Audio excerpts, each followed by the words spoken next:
ಇವತ್ತೇನು 6 ಜನ ನಕ್ಸಲರು ಸರ್ಕಾರದ ಮುಂದೆ ಬಂದು ಇವತ್ತು ಸರೆಂಡರ್ ಆಗಿದ್ರು, ಅದು ಸಂಬಂಧಪಟ್ಟಂತೆ ಪಾರ್ವತೇಶ್ ಅವರು ನಮ್ಮ ಜೊತೆ ಇದ್ದಾರೆ. ಬನ್ನಿ ಅವ್ರ ಜೊತೆ ಕೇಳೋಣ. ಸರ್, ಏನೆಲ್ಲ ಬೇಡಿಕೆಗಳಿಟ್ಟಿದ್ರು, ಅವ್ರು ಯಾವ ರೀತಿಯಾಗಿ ಕನ್ವೆ ಆದ್ರು ಸರ್?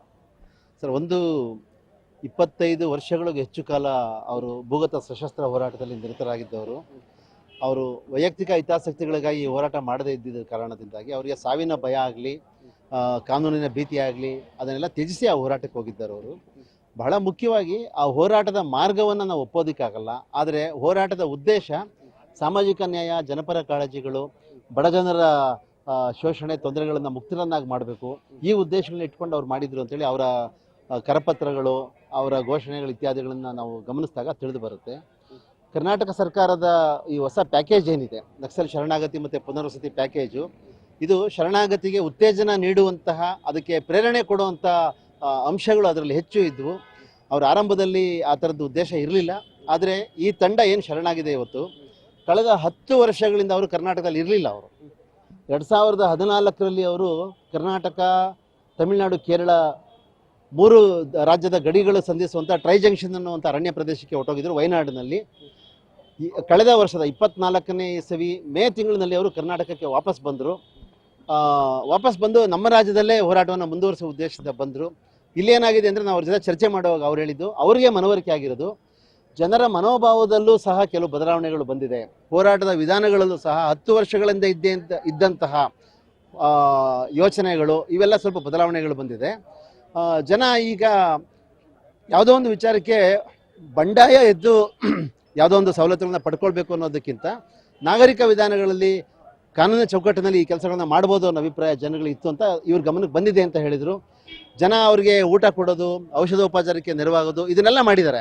ಆದರೆ ಈ ರೀತಿಯಾದ ಎಕ್ಸ್ಟ್ರೀಮ್ ವಿಧಾನಗಳಲ್ಲಿ ಹೋರಾಟ ಅನ್ನೋದು ಬೇಡ ಅಂತೇಳಿ ಜನನೂ ಇವ್ರಿಗೆ ತಿಳಿಸಿದ್ದಾರೆ. ಇವ್ರಿಗೆ ನಿಮ್ಮ ಉದ್ದೇಶ ಒಳ್ಳೇದಿರಬಹುದು, ಆದರೆ ಈ ಮಾರ್ಗ ಬೇಡ ಅಂತೇಳಿ ಜನನೂ ಹೇಳಿರೋದ್ರಿಂದಾಗಿ ಇವರೇನು ಮಾಡಿದರು, ಹೊಸ ಪ್ಯಾಕೇಜು ಬಂದಿತ್ತು. ಮತ್ತು ನಾವು ಸಮಿತಿಯವರು ಅರಣ್ಯ ಪ್ರದೇಶದಲ್ಲಿ ಭಾಳ ಸರಿ ಓಡಾಡಿ ನಾವು ಜನಗಳನ್ನು ಭೇಟಿ ಮಾಡಿ ಈ ಸಮಿತಿಯ ಉದ್ದೇಶ ಮತ್ತು ಸರ್ಕಾರದ ಪ್ಯಾಕೇಜ್ ಬಗ್ಗೆ ನಾವು ವ್ಯಾಪಕವಾದ ಪ್ರಚಾರ ಮಾಡಿದ್ವಿ. ಅನೇಕ ಸರಿ ನಾವು ಅದನ್ನು ಬಹಿರಂಗಗೊಳಿಸದೆ ಪಶ್ಚಿಮ ಘಟ್ಟದ ಅರಣ್ಯ ಪ್ರದೇಶಗಳಿಗೆ ಹೋಗಿದ್ವಿ, ಓಡಾಡಿದ್ದೀವಿ. ಹೊರ ರಾಜ್ಯಗಳಿಗೆ ಹೋಗಿ ಇವ್ರನ್ನ ಸಂಪರ್ಕಿಸೋದಕ್ಕೂ ಪ್ರಯತ್ನಪಟ್ಟು ಮಾಹಿತಿ ಕೊಟ್ಟು ಬಂದಿದ್ವಿ.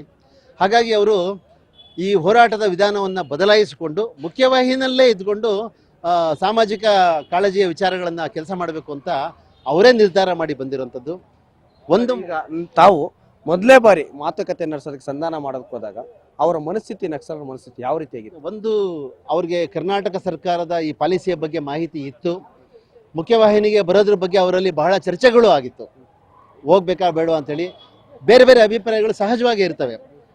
ಈಗಾಗಲೇ ಬಲಿದಾನಕ್ಕೂ ಆಗಿರೋರು ಅಗೌರವ ಕೊಟ್ಟಂಗೆ ಆಗುತ್ತೆ, ನಾವು ನಂಬಿದ ಸಿದ್ಧಾಂತಕ್ಕೆ ದ್ರೋಹ ಬಗ್ದಂಗೆ ಆಗುತ್ತೆ, ಹೋಗೋದು ಬೇಡ ಅಂತ ಕೆಲವರು, ಇಲ್ಲ ಇದು ನಿರರ್ಥಕ ಆಗ್ಬೋದು, ನಮ್ಮದು ಕಾನೂನು ಚೌಕಟ್ಟಲ್ಲೇ ಕೆಲಸ ಮಾಡೋಣ ಅಂತ ಇನ್ನು ಕೆಲವರು ಸಮಯ ತಗೊಂಡಿದ್ದಾರೆ. ಅವರು ಒಂದು ಅರೈವ್ ಆಗೋದಕ್ಕೆ, ನಿರ್ಧಾರಕ್ಕೆ ಬರೋದಕ್ಕೆ ಸಮಯ ತಗೊಂಡಿದ್ದಾರೆ.